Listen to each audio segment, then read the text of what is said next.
Recently, I saw the new Teenage Mutant Ninja Turtles trailer that dropped, and I'm not gonna lie, my first reaction was interesting. Now, for me, it was the first kind of lukewarm reaction I had towards an animated film in this renaissance of 2D and 3D, and according to the likes and dislikes, it seems like I'm not alone in this. Now look, I'm not saying that this movement is anywhere close to being on the way out or that I hate the trend, since I took a lot of inspiration from Spiderverse in my own work and I absolutely love what it's done. So I wanted to make this video to figure out why I felt the way that I did and take a look back at how art movements are formed and why they all inevitably end. I do think it's worth creating discourse around where the industry could potentially go in the future, whether it's just a trend or something more, and why we should all be excited for this time in animation regardless. But to understand how we got here, we first need to take a look back at the state of Western animation in the early 2000s. I hope you enjoyed this one.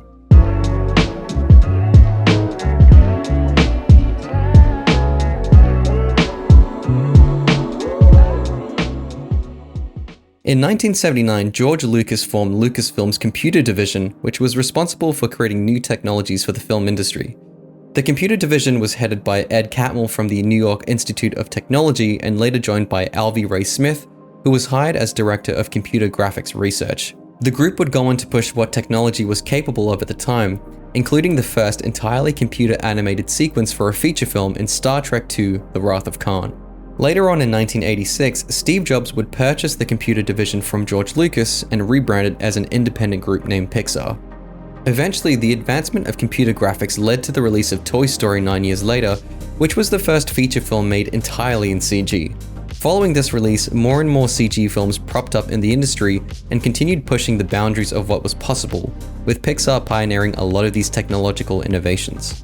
Now, what was interesting is that the philosophy of moving towards CG came from a desire to try something new and break away from the era of 2D animation that preceded it. CG was kind of this hot new thing, and there was a lot of excitement to see how far this technology could go.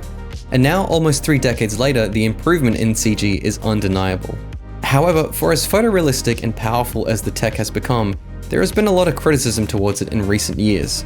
The kind of soft, squishy CG look has become homogeneous across Western animation, and at a certain point you have to wonder why these stories aren't just being told in live action, especially when there's a huge style disconnect between the realistic backgrounds and overly stylized characters. And it just kind of sets off this like weird, uncanny feeling. I don't know what I'm doing with my hand. And none of this is a fresh take or anything, but it's something I've often wondered with video games too. And that's when technology reaches a point of being so realistic and the novelty wears off, what would be left in terms of visual appeal? The answer for me comes down to the art style and how things are framed. Now, I'm not saying any of this to kind of diminish the hard work that came out of these studios, because I'm really incredibly blown away by how far everything has progressed. Some of my favorite films growing up were things like Ratatouille and Toy Story, and yes, of course, Shrek as well. Also, Meet the Robinsons doesn't really get a lot of love, so I just want to shout that out. Going back to Toy Story, I used to watch it so much on VHS as a kid growing up that the tape wore out, and I got so upset that I couldn't watch it anymore that I started crying. And then DVD came out and that was the thing, and it was all totally fine. But I love these films. But I do think in recent years there has been a yearning for something new. And when that new car smell starts to wear off, something else inevitably comes to shake it all up. This is really the crux of how art movements start and end, as the one that follows usually challenges the one that precedes. Throughout art history, art movements themselves have all been formed through the philosophy of challenging the status quo. Let's take a moment to consider something like realism, which is dated after the French Revolution from the 1850s to the 1880s. One of the key ideas of realism was to bring a spotlight to everyday life and the modern world. Its predecessor, Romanticism, idealized religious figures and mythology, but realism sought to show how things were through portrayals of life's more unpleasant and dull moments. It gave a voice to those disenfranchised by society, making them the focal point of these paintings. Following realism came Impressionism, and artists of that movement rejected history, the portrayals of great individuals, or perfection in visual appearances. Instead, they sought to capture a feeling and an impression of what they saw around them. Famously, Impressionist painters used much looser brushwork and lighter colors. There was no desire for visual perfection, rather, more abstract shapes and forms were used to represent the subject. So we can see that art movements do hold similar visual qualities because of their manifestation of an ideology. It makes sense for realism to be realistic and Impressionism to be impressionistic. So does all of this sound familiar? Even in the digital age, history tends to repeat itself. So as CG films kept improving, it kind of created this tipping point in the industry, and then all of a sudden, bam, Spider-Man Into the Spider-Verse swung in on theaters in 2018. It was new, it was fresh, and most importantly, it showcased how the mixture of 2D and 3D had limitless potential for what an animated film could be. Like Impressionism, it didn't care to be visually perfect. Now, I want to stress this point. Into the Spider-Verse wasn't the first film to employ 2D and 3D together, but its timing was paramount. The style was widely publicized by being used on an IP like Spider-Man, in addition to being at the height of the superhero film era. It skyrocketed the popularity of this new look, even to the point that I've seen some people openly criticize how much Spider-Verse is referenced whenever a new animated film is announced. Now look, I agree, even if I'm kind of guilty of using that comparison myself, but the truth is not everything is Into the Spider-Verse just because it has an offset frame rate or speed lines, and I do think this is largely from this art movement being somewhat in its infancy as far as the mainstream is concerned. Because, I mean, if you think about it for a second, I'm not sure if Spider-Verse would have had the impact it did had the story not been on par with the visuals. Into the Spider-Verse isn't just eye candy, but it also represents great storytelling, though I really believe that even without it, another film would have come along to do the same thing. It almost felt inevitable for the industry to change this way. When we see something new, we can all point to the one that did it and did it well, but as the trend continues and more films establish their own identity, more than likely we'll move away from these comparisons. When Into the Spider-Verse was conceptualized, the team at Sony wanted a fresh take on the IP, and it was decided that animation was the best way to honor its comic book legacy. I don't think they really sought out to change the entire animation industry as a whole, but instead focusing on utilizing tools and techniques that fit within their story. It makes sense for a literal comic book film to include things like cross-hatching and halftone dots, and this kind of imperfection brought back a human element to CG animation.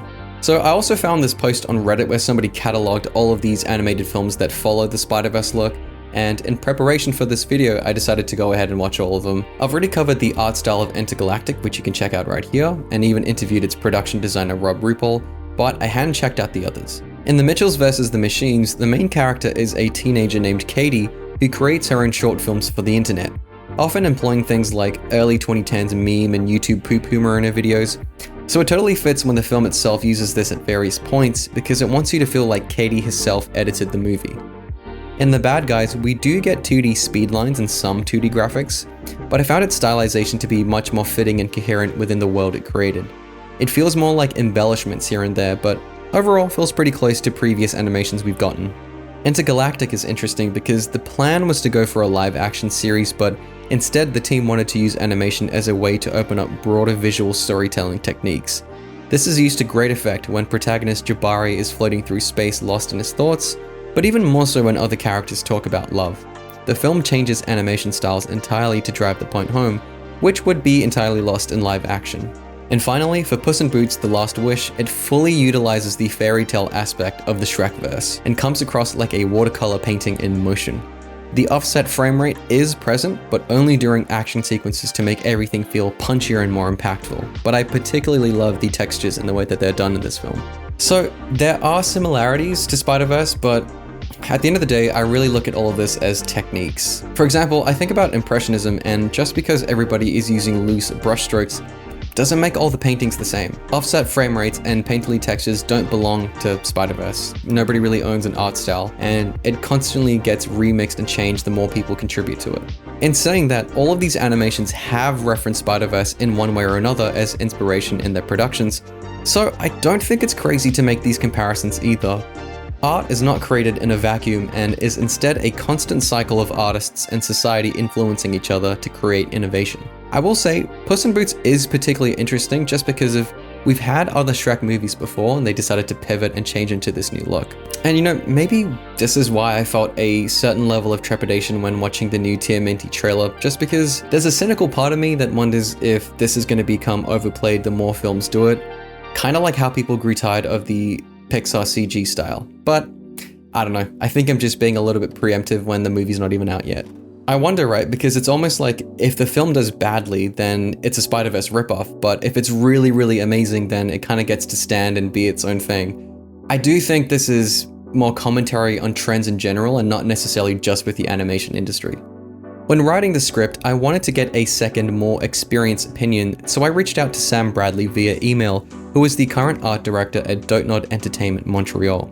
Sam has worked in animation, games, and films for the past 15 years, which includes projects like Intergalactic and the award-winning short film Space Between Stars, which he created and produced. When getting his thoughts on the state of the industry, he told me that Spiderverse's impact has been almost universally positive.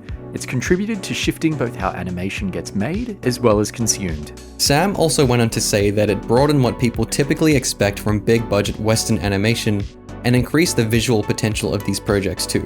His short film Space Between Stars, which does use a mix of 2D and 3D, wrapped up production just as the first Spider-Verse teaser dropped.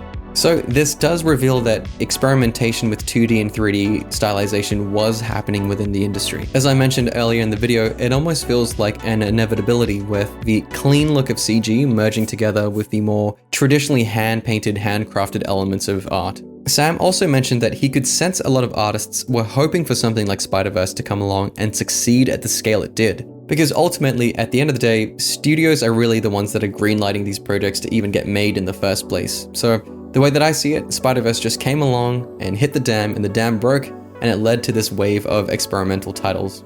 Who hadn't picked up an art book from one of the big North American animation studios and asked, why doesn't the movie look like this? And I think there were some valid answers for that at the time. Firstly, the same excitement a lot of people are feeling for stylized 2D, 3D these days is very similar to the excitement people were feeling for the early 3D features. People wanted to watch them, and probably equally important, people wanted to make them. One interesting point that Sam made to me was that audiences are not likely to know that the same artists are actually behind a lot of these projects. This isn't the fault of the audience, but something most viewers don't have an opportunity to realize is that the animation community is actually relatively small. All of these projects I'm mentioning share visual qualities, and no doubt at least some of this is due to the fact that they all share crew members. We're in this era where a certain generation of talent is peaking, and they're influenced by their peers, and there's an audience for their work, so it makes sense that the industry ends up reflecting that to some degree. So to answer the video's title, nobody owns an art style, and I really think that this time in animation is really something to be celebrated. So looking back at art history, I realized that change is inevitable as current art movements end and new ones begin. However, we are still at the forefront of this new animation movement right now, with each new film helping define the identity of the new era.